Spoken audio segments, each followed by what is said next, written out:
Hello and welcome back to Cyberpunk 2077 and PlayingHardball and a special episode. Now that we have finished the timeline or the ending where we were in the space station and Psycho V decided to go into Arasaka's jail, literally, as an engram, we got the last tarot card, and today we are going to look at those and we are going to read them. Because we got the last one, it is the devil. There. So now, let's admire the artwork. What I really like are these artworks here. So, let's recall. The Fool. The Fool is everyone, including you and me. Each step he takes on his journey feels like stepping into a brave new world. Ultimately, the journey will change him, but as the card shows, he's a trustworthy lad whose tireless hope drives him toward his goal. And we've been most of the time the fool, right? Then here, the magician. The magician is the card of self-confidence and adapting to situations through intellect and sheer will. The magician is a schemer who always has one last trick up his sleeve, who despite everything manages to stay afloat and remain in control of his own destiny. So, Psycho V, who chose the prison, certainly wasn't the magician there in the last episode. Then we've got the High Priestess. The High Priestess is a card of mystery. It shows how all our secrets hang by a delicate thread and the struggle between common sense and intuition. The High Priestess symbolizes the cold, calm waters as well as the mysteries hidden in their depths. Then the Empress. The Empress is a card of femininity and motherhood. She is authoritative, knows what she wants, and exhibits refinement and sensuousness. The Empress symbolizes creativity and growth and instructs us not to dismiss our unconscious impulses, but to trust our intuition. Then we've got the Emperor. That's also a pretty cool picture here. The Emperor represents patriarchal control and is pleased with the authority and power he possesses to shape the future. The Emperor makes the rules and enforces them for the common good, but prestige has its dark sides. The Emperor is dominating and ruthless and will climb over a mountain of bodies to achieve his aim. Which is maybe also a description of the head.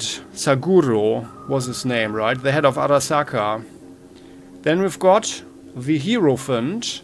The Hierophant symbolizes a respect for tradition. It represents one who tries to maintain the established order even though their very character is shaped by it. The Hierophant places his faith in institutions, for the alternative is pure chaos. Only by placing his faith in order can he draw strength. Yeah. It's a little bit like the Dungeons and Dragons lawful evil, huh? I like this one especially. It's like so... Well, the Lovers. The Lovers is the card of dichotomies, right? It points to the contradictions that clash within each of us and of the challenge of striking a balance between extremes. The Lovers is also the card of dilemmas. Dilemmas, like the fool who stands at the crossroads unable to make his choice. Yeah. A sentence comes to mind, right? Gotta love them.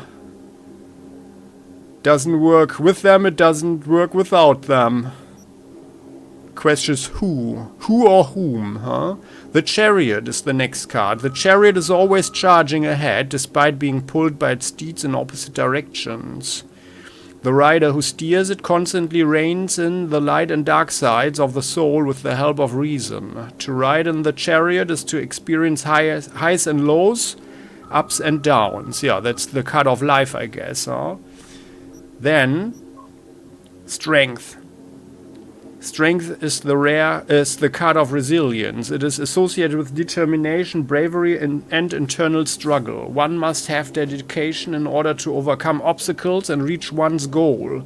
Strength is about physical prowess and spiritual fortitude, the power that must be unleashed to achieve the impossible. Then we've got the Hermit. The Hermit is a card of self-imposed isolation. It represents an escape from the hustle and bustle of the city, a turning away from constant newness toward year-old ways. For the Hermit, solitude is the road to the sublime, a road that is taken not with great bounds and strides, but with small, concentrated steps. And there's indeed wisdom. Oh, and then we've got the Wheel of Fortune. The Wheel of Fortune means that change is coming. One's destiny could turn out for the better or the worse. Yet it is also bears it. We need to delete the is here. Yet it also bears the promise of new possibilities. The wheel reminds us that nobody remains at the top forever, but also that not every situation is hopeless. Well, and in that sense, I think the Emperor of Arasaka actually won. Like, he's got a new body and can literally live 2 lifetimes now, and he now figured out how he can stay in power indefinitely in principle, or like a copy of him at least. Then we've got Justice. Justice is the card of conflict resolution. It proclaims the need for order, to see through lies and deceit, and a return to the natural state of affairs. Justice implies a just sentence, but also due process. Well, if only that were so in Night City, right? And then we've got... So let's... you can admire that for a second more. I just hit the pause. Then we've got the Hanged Man. The Hanged Man is the card of sacrifice. It says that a price must be paid in order to achieve enlightenment. The Hanged Man's forsakenness opens the path for rebirth into a new life, though this path is wrought with pain, suspended in time, and ultimately ends in death. Then we've got this very cool one, Death. Death is the card of becoming. It signifies an imminent and difficult transition, the conclusion of one phase of life and the beginning of another. Inevitably, something gets lost during the transformation, but something else will rise to take its place. Then we've got Temperance. Temperance is the card of balance. It may symbolize self-restraint or the gradual shift toward a more mature state of equilibrium. Temperance is associated with being in control of oneself, as well as the desire to achieve inner peace. Well, this guy is just sharing his blood there, huh? And then we've got this one that's inspired by Maelstrom, the Maelstrom logo, I guess. And that's actually very, very cool, but also kind of creepy, isn't it? The Devil. And we got this card here by doing the Arasaka timeline. Or like the Arasaka ending. The devil is addiction, craving, and passion. He brings fame and fortune, but at the price of losing oneself to a world of material distractions.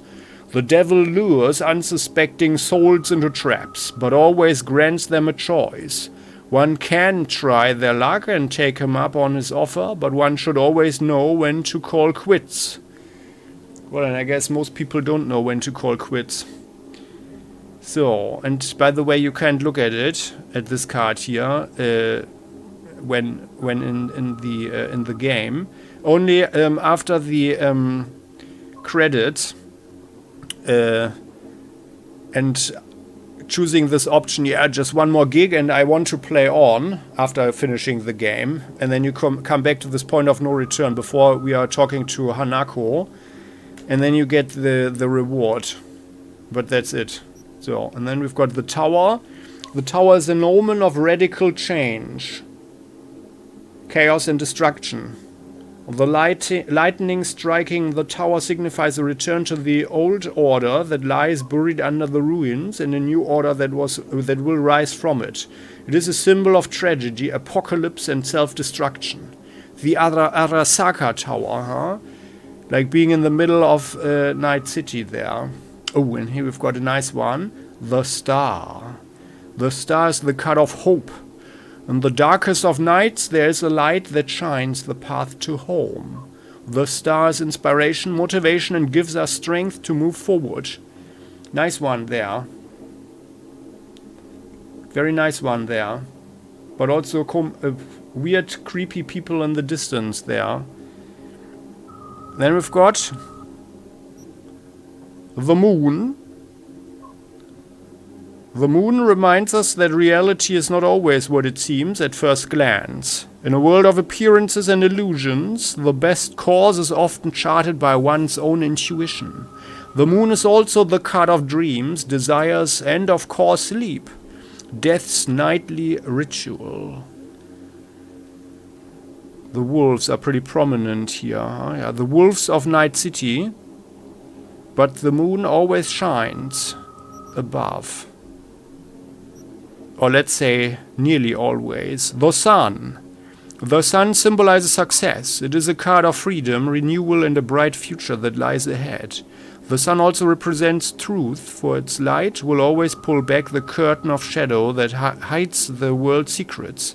It is also it also represents greatness and splendor, so they have a problem with the word is, I think, here.